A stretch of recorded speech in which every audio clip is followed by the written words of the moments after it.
거룩하시고 존귀하신 하나님 아버지, 하루의 첫 시간을 성전에 나와서 무릎 꿇게 하시니 감사합니다. 이 시간이 얼마나 귀하고 귀한지를 생각합니다. 주님, 시장 바닥같이 들끓는 마음을 내려놓고 잠잠히 주님만 바라보게 해주십시오.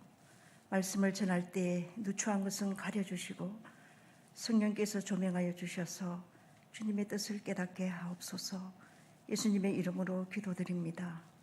아멘. 찬송가 436장 부르시겠습니다.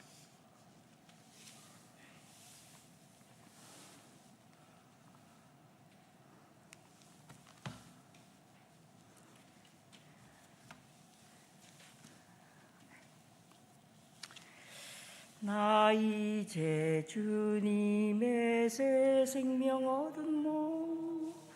옛것은 지나고 새 사람이로다. 그 생명 내 맘에 강같이 흐르고 그 사랑 내게서 해같이 빛난다.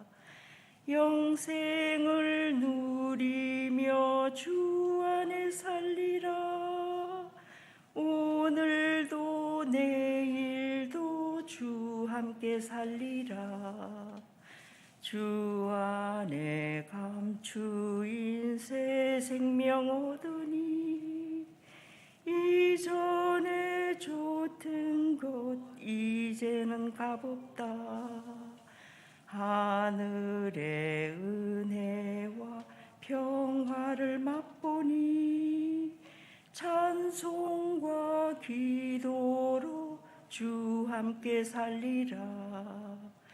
영생을 누리며 주 안에 살리라. 오늘도 내일도 주 함께 살리라. 산천도 초목도 새 것이 되었고 죄인도 원수도 친구로 변한다. 새 생명 얻은 자 영생을 누리니 주님을 모신 맘 새 하늘이로다. 영생을 누리며 주 안에 살리라.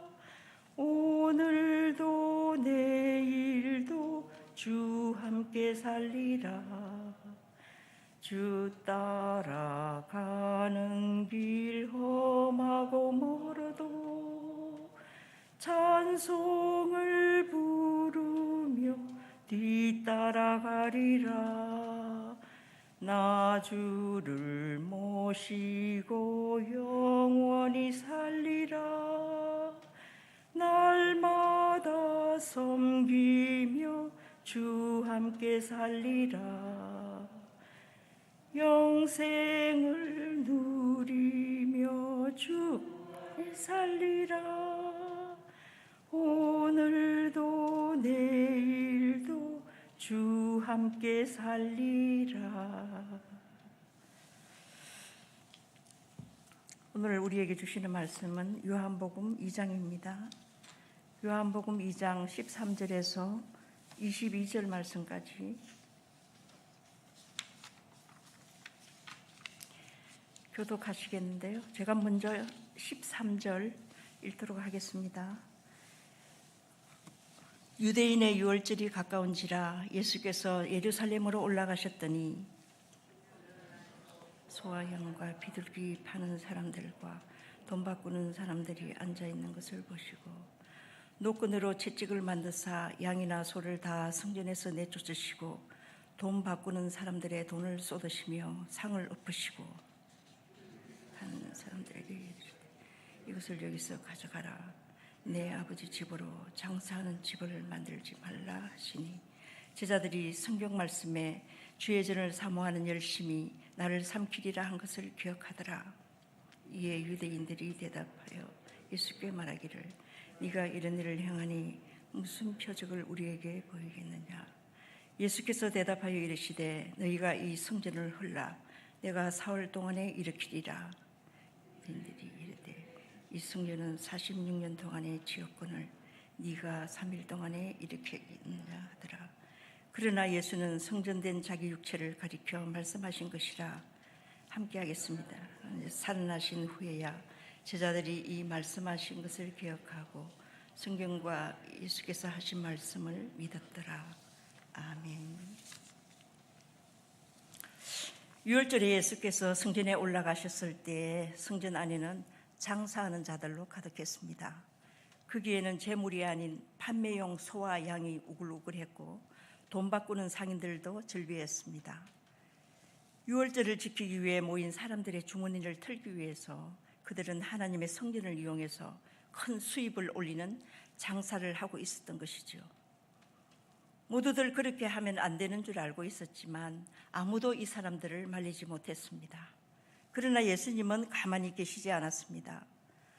노끈으로 채찍을 만들어서 그 안에 있는 모든 소와 양을 다 내쫓으시고 돈 바꾸는 자들의 상을 엎어서 돈을 쏟으셨습니다. 그리고 비둘기 파는 자들에게 그것을 가지고 당장 여기서 나가라고 소리쳤습니다. 예수님께서 너무나도 열성적으로 이 장사꾼들을 성전에서 몰아내셨습니다. 그들을 완전히 소탕하셨던 것이죠. 제자들은 이 모습을 보고 주의 전을 사모하는 열심히 나를 삼키리라는 시편 말씀이 생각났다고 말하고 있습니다. 열심에 삼키우는 것이 어떤 것일까요? 시간이 가는 줄도 모르고 필요한 줄도 모르고 오직 그 일에 빠져 있을 때 저 사람은 열심에 삼키웠다 그렇게 말하지 않습니까? 예수님은 완전히 이 일에 미치신 것처럼 보였습니다. 어느 누구도 저항할 수 없는 열심이었습니다. 그때 예수님의 입에서 놀라운 말씀이 튀어나왔습니다. 내 아버지의 집으로 장사하는 집을 만들지 말라. 예수님은 자신이 하나님의 아들이신 것을 친히 입으로 증거하셨던 것입니다. 아들이시기에 누구도 할 수 없었던 절대 권력의 도전장을 내밀고 하나님 아버지의 거룩하심을 농락한 자들에게 심판의 채찍을 내리치셨던 것이죠. 예수님께서 집중하신 것은 성전 건물에 대한 것이 아니라 하나님의 거룩하심이었고 하나님과 그 백성의 바른 관계였습니다. 예수님의 파격적인 행동을 보고 유대인들이 놀라며 따집니다.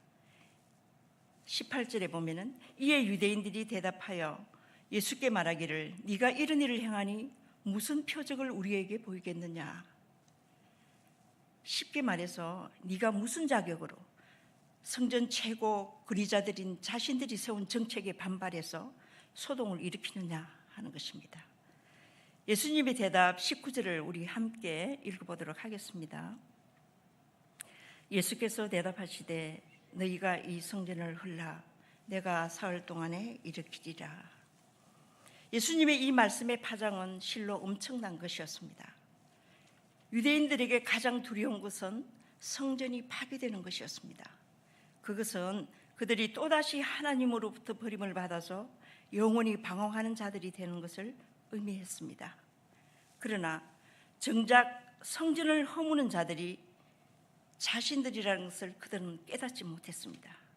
그들 스스로 하나님의 성전을 파괴할 것이고 예수님께서는 파괴된 성전을 사흘 만에 다시 일으켜 세운다는 것입니다. 21절에 보면 그러나 예수는 성전된 자기 육체를 가리켜 말씀하신 것이라 하더라.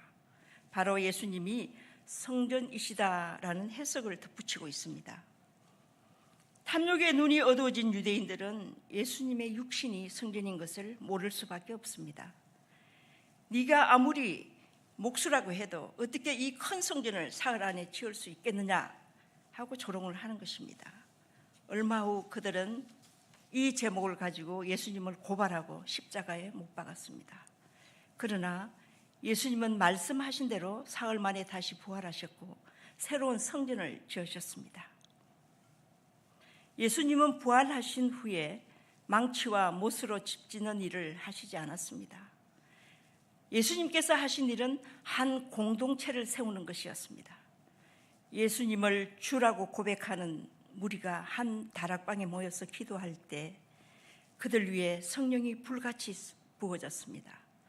바울은 고린도전서 7장 19절에서 고린도 교회가 성령이 거하시는 전이라고 말했습니다. 그들은 이방인이요 더러운 자들이었습니다. 그럼에도 불구하고 그들은 그 안에 성령이 계시는 성전이었습니다. 우리 한 사람 한 사람도 성령이 거하시는 거룩한 성전입니다. 그러나 주님이 거하시는 성전이라 하기에는 너무나 부끄러울 뿐입니다. 아직도 포기하지 못한 것이 너무나 많기 때문입니다. 놓아주지 못하는 것, 이 모든 것들은 옛 사람의 흔적이 우리에게 남아있기 때문이겠지요. 그러나 그것을 버리지 못하면 주님 또한 아무 일도 내 안에서 행하실 수 없을 것입니다. 예수님이 원하시는 것은 완전히 허물어 버리라는 것입니다. 그래야만 다시 세울 수 있기 때문이죠. 이 성전은 46년 동안의 지역권을 네가 3일 동안에 일으키겠느냐? 어쩌면 내 믿음이 아직도 제자리인 것은 유대인들처럼 46년 동안에를 속으로 읊고 있기 때문인지도 모르겠습니다. 기도하겠습니다. 우리를 목숨처럼 사랑하셔서 자기 목숨을 버리시면서까지 사랑하신 하나님, 그래서 우리 안에 좌정하셔서 온전히 하나가 되기를 원하시는 하나님, 이 성전이 거룩하게 보존되기를 그토록 원하시는 주님의 열심이 우리의 열심이 되기를 간절히 소망합니다. 사막같이 메마르고 돌덩이처럼 굳어진 마음으로 죄를 죄로 인식하지 못하고 살아온 시간들을 회개합니다. 죄의 문제에 더 민감하게 하시고 주님의 거룩에 집중하도록 인도하여 주옵소서. 주님, 거룩하신 그 손길로 채찍을 만드사 내 안에 켜켜이 쌓인 탐욕을 몰아내 주옵소서. 이번 사순절이 옛것이 무너지고 새로운 성전으로 빚어지는 시간이 되기를 소망하며 예수 그리스도의 이름으로 기도드립니다. 아멘.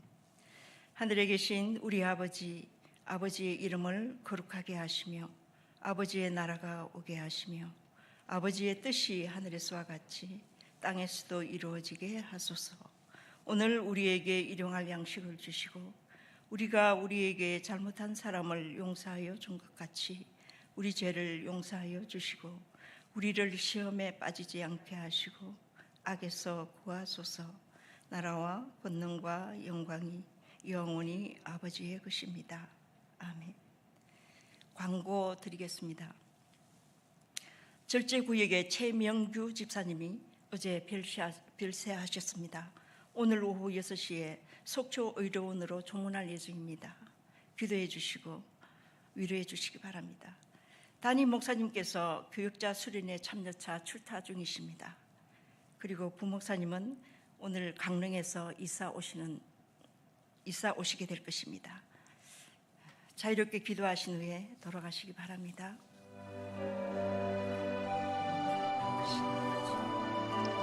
사랑합니다.